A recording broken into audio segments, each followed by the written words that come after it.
In this video, we are going to talk about the assemblers. Previously, we looked at the system software. Under the system softwares, we learned about the language processors. Now, assemblers is one of the language processors. What is an assembler? That is the question we answer today. An assembler is a system software that converts assembly level language or a program to machine level language or code. The input to an assembler is an assembly language program, and the output is an object program or code plus information that enables the loader to prepare the object program for execution.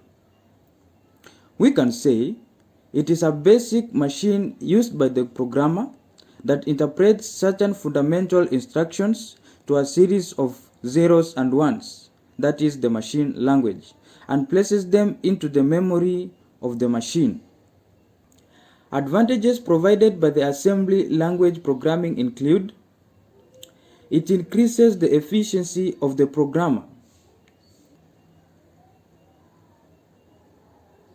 Let's say, if there were no assemblers, then programmers would have hard time to write instructions in a series of zeros and ones, that is machine language, and at the same time place them into the memory of this machine.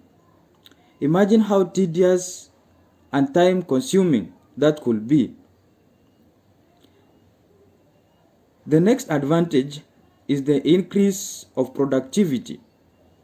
These assemblers have increased productivity in the sense that due to the increase in efficiency, this has led to the high productivity. That is, you don't have to write the large binary strings of code as a programmer. Flexibility. This is another advantage of the assemblers.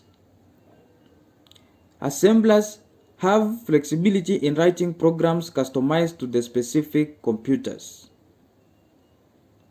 We have now learned about the assemblers and how they work. In our next video, we'll look in yet another language processor called the interpreters, and we'll also see how these interpreters work.